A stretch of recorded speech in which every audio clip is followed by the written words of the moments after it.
I'd like to begin today with some words from the late Nelson Mandela. As we let our own light shine, we unconsciously give other people permission to do the same. By giving back, we inspire. By receiving, we inspire. By teaching, we inspire. By learning, we inspire. By listening, we inspire. And by breathing in, we inspire. As a saxophonist and lifetime breather, it's fascinating to me that the word inspiration comes from the Latin inspirare, which means to breathe in or inhale. It also means to fill with the urge to do something creative or to feel something stimulating or motivating. Originally, the word also made reference to the supernatural or divine. I'm sure we can all agree that myth and religious stories throughout history have filled people with inspiration. As an example, the Sufis believed the power of the divine was actually contained in the breath. So we have breath of divinity and the power to fill someone with an urge to do something creative. And to me, that's a very interesting and intriguing combination. In yoga and meditation, the breath is of supreme importance. In music, it is at the core teaching of sound production and tone. Breathing supports life, and that support is obviously essential. Breathing also heals by bringing in oxygen and other essential nutrients to your body. Breathing is so important that our body actually does it for us. Given this, inspiration is essential to life. It could even be considered a life force. Now, conversely, to expire means to terminate, or to expel air from the lungs. No continuance, no divinity, no supernatural, no surprises, no stimulation, no motivation, just done, finished. To further my point, do you prefer food that is inspired or expired? Personally, I prefer inspired. Inspiration can come in many different forms and from many different sources. One summer break as a young 20-something in North Texas, I spent July and August playing in Florida as part of the Disney All-American College Marching Show Band. I've got pictures to prove it. I had a little hair, a little two-piece, it was very nice. One of our guest artists was saxophonist Bob Mincer, and I asked him that day if I could take a lesson, and he graciously agreed. He struck me as someone who was very open and cared a lot about music and about people. His teaching approach was very honest, and he shared some very hip ideas and concepts while still being very real about what I needed to work on. I've never forgotten the time he spent with me, and it's inspired the way that I teach. Bob has become a close friend also over the last few years. When we're in LA, he'll come out and sit in with Dave Matthews, and we have a great time. And I continue to be inspired by these qualities that he possesses and shares. And that's www.bobmincer.com. Likely we've all had those aha moments, epiphanies, and goosebumps. Those are forms of inspiration, but where does it come from, and how can we cultivate it and be ready for it when it arrives? Can we even be ready? Is its surprise appearance as much a part of the experience as anything? Maybe that's the supernatural or the divine aspect of it. While I was brainstorming about this talk, 5 questions on inspiration came to mind. What is it to inspire, and why is it important? Do we need inspiration? Where does inspiration come from, and how can we find it? What does inspiration feel like? And lastly, how can we make inspiration last? So what is it to inspire, and why is it important? Realizing we all have a lot to learn is a good place to start. I believe we are all teachers and students alike, and we are all on unique journeys. As teachers, we can find great wisdom, thoughts, and ideas in our students. And as students, we can find great wisdom, thoughts, and ideas in our teachers. I think to inspire is to do, say, or reveal something that helps shift a perspective, attitude, or understanding. Inspiration is something that screams or whispers, there is more. And from that moment forward, the game has been changed. I remember the first time I got the music of John Coltrane. It was and still is one of my most inspiring musical moments. The recording was Miles Davis's version of Bye Bye Blackbird from the Roundabout Midnight album. I experienced a deeply emotional moment listening to Coltrane's improvised solo on that tune, and it moved me to tears. When that moment happened, I realized the door had been opened that I didn't even know existed, and my understanding of music was forever changed. I remember hearing and being inspired by African music for the first time. a cassette of King Sunny Ade from Nigeria, and field recordings from the Congo. Music that has changed my life in many ways. My thanks to Leanne Harris for sharing this music with me many, many years ago, wherever she may be. I remember hearing King Curtis play a slow blues on the Champion Jack Dupree album, Blues at Montreux, and knowing that music would be different for me from that moment on. I remember hearing Ornette Coleman's music for the first time, and I nearly drove off the road. It was like the sun had suddenly come out from behind the clouds. Fresh out of North Texas and having just moved to Nashville, I remember getting a phone call from Michael Brecker after writing to him about some serious throat issues I was having. He and I had never met. His guidance literally saved my career, and I'm grateful that I eventually had the chance to thank him in person. Inspiration is a gift that keeps on giving, and you don't ever know when, where, or how it's going to happen. You just have to be open to the possibility that she will present herself. Inspiration shows us something new and different. Inspiration helps drive us and keep us motivated and moving towards something. Inspiration creates mystery and intrigue. Inspiration can make us laugh and cry and feel all sorts of things we didn't know could be felt. Do we need inspiration? Absolutely yes. Without inspiration, we are only left with expiration. And expiration is an end, not a beginning. Inspiration is life itself, and should be sought out and embraced. We need inspiration to feel alive, to give to others, and to find out what is hidden inside each of us. Inspiration allows us to cultivate our own uniqueness and gives us permission to explore who we are and who we will become. It is the life force that helps us grow and change. Where does inspiration come from, and how can we find it? You can find inspiration in art, in dance, in song, in literature, in photography, in nature, in others, and in yourselves. Inspiration can be a great solo, or a beautiful melody, or a lyric of a song. Inspiration can be a cool breeze on a hot day. Inspiration can be a line from your favorite book or poem. Inspiration can be the song of a passing bird. Inspiration can be a long conversation, or even a few short words. Inspiration can be the feeling you get when you fall in love. Inspiration can be found in stillness and in silence. Inspiration is ours to give to others through our actions, thoughts, and deeds, and inspiration is ours to take at any moment from any person, place, or thing. What does inspiration feel like? Inspiration can give you a feeling that's so powerful that sometimes you can feel it coming out of the tips of your fingers. You may find yourself at a loss for words, or you may have so many that you don't even know where to start. You might cry, you might laugh, you might even do both. Inspiration might feel like a slow wave, or it might feel like you just got hit in the head with a board. You never really know until you're in that moment. Stay with those feelings and see where they take you. So now comes the tricky part. How do we make inspiration last? How do we keep that magic, that movement in motion, the goosebumps, that sense of wonder and awe? Can we recapture those feelings and be inspired over and over again? What if inspiration fades or goes away? Can inspiration just magically appear? Can it just reappear? Can we make it like it was when it first showed up? Is that even possible?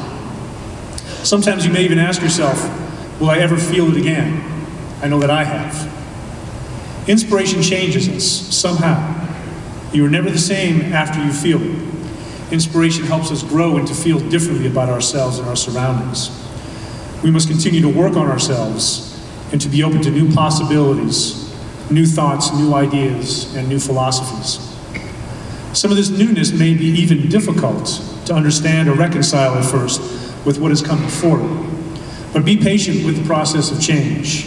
It is inevitable, and you will be assimilated. The perspectives we all have today will be different in 1 year. They will be different in 5 years and in 10 years. You may not believe it, and that's okay, but I'm telling you a truth. Think about how much you have changed in the last year, or in the previous 5, or the previous 10, and you will understand how history helps to map the future. There's an African proverb I'd like to share with you now. If you want to go quickly, go alone. If you want to go far, go together. And just so you know, no one has ever made it by going alone. We are constantly surrounded by a community of teachers, friends, parents, children, siblings, aunts, uncles, grandparents, husbands, wives, bosses, acquaintances, etc.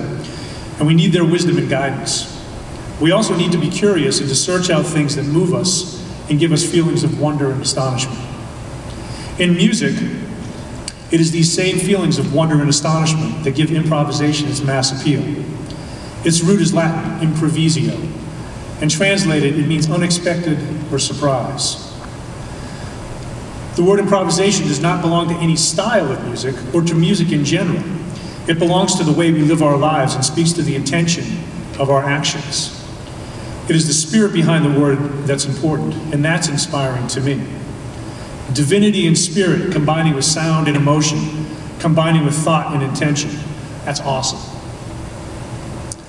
I've found inspiration in many places, and people, and in books and conversations, and in pictures, and flowers, and in thoughts and sounds, in foreign cultures, in silence, and in stillness. There's no shortage of inspiration in the world, and if you're open to being inspired, inspiration will find you. Listening and playing inspires me, but so does teaching and working with students. As a player as well as an educator, I often get into deep conversations about the state of jazz education. What does it mean? What is jazz education? And how and why do we teach jazz education in this constantly changing pop culture? How do we make jazz education relevant and forward-reaching but still acknowledge the past? Why are we teaching a style of music that has such a limited audience appeal? And why is that audience dwindling? Are we doing a disservice to our students and to our present and future audience, or to the past champions of this music? How do we inspire students while teaching a style or styles of music that reach back 100 years ago? These are questions that deserve answers, and I believe it's time we open a candid discussion about where our educational focus and goals are going. And I think that the Gen Conference is a good place to begin, and I hope these are conversations that many of you will start here. Music is changing more rapidly than ever before in history, and it often seems that many times people's main focus tends to be more on the eyes than the ears, more on what is seen rather than what is heard. Miles Davis was stylish, but the music always came first. How often have you heard or even said yourself to someone, "I'm going to see so-and-so play tonight"? We rarely ever say we were going to listen to somebody play. It's a small point, but it's an important one. These days, it seems many people perceive artistic worthiness by what kind of following someone has on Facebook, Twitter, Instagram, or whatever other social media du jour. We need to teach people how to become better listeners by making them more interested in the art of listening. I call it active listening. We need to encourage people to participate in their listening experience. Jazz seems to have become a four-letter word to many people. Okay, it is a four-letter word, but I think you know what I mean. How do we move forward and follow the spirit, not just the style? How do we keep that spirit alive and relevant to new students, audiences, and players alike?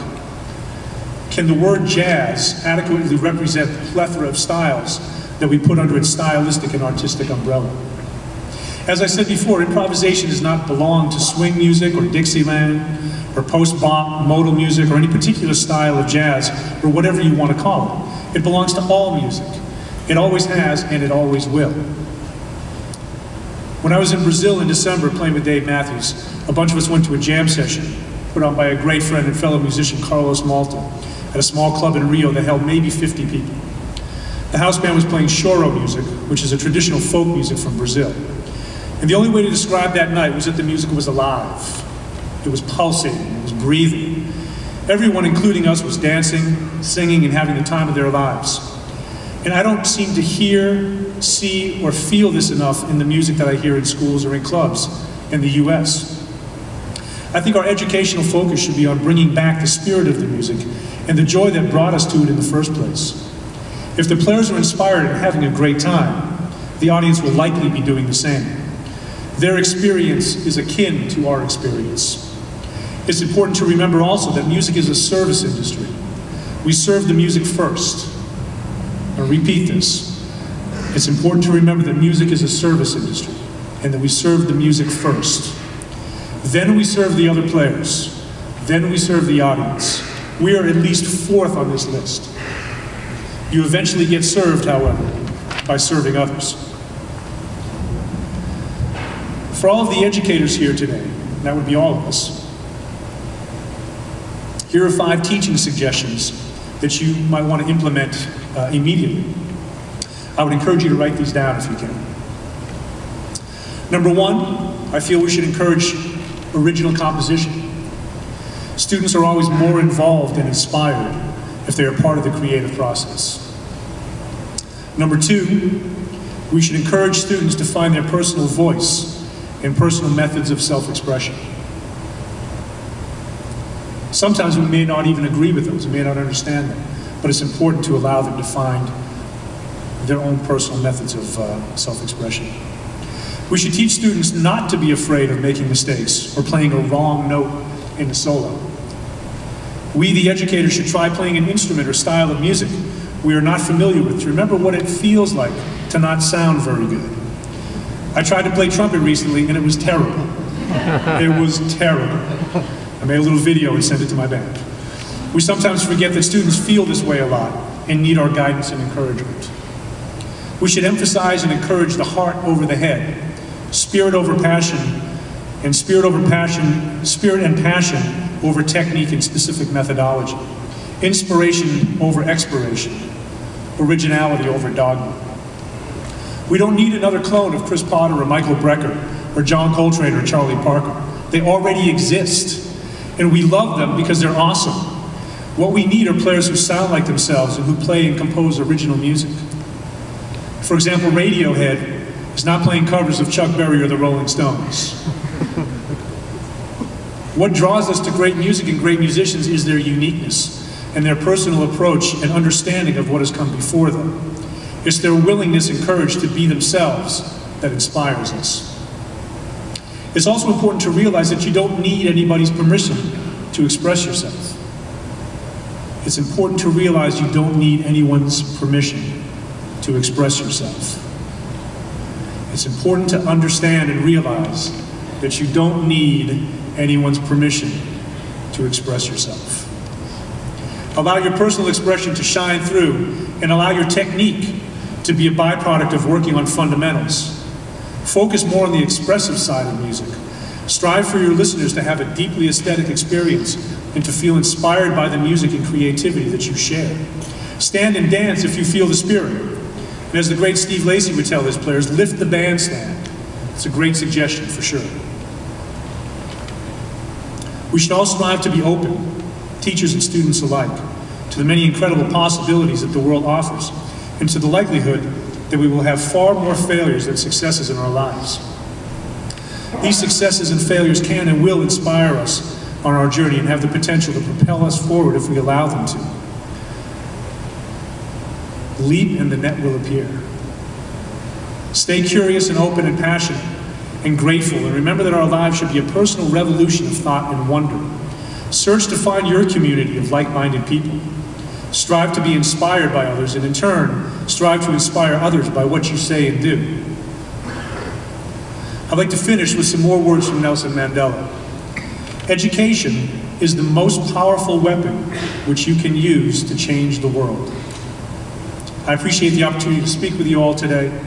I hope you have a great Gen Conference, and I'm already inspired. Thank you very much.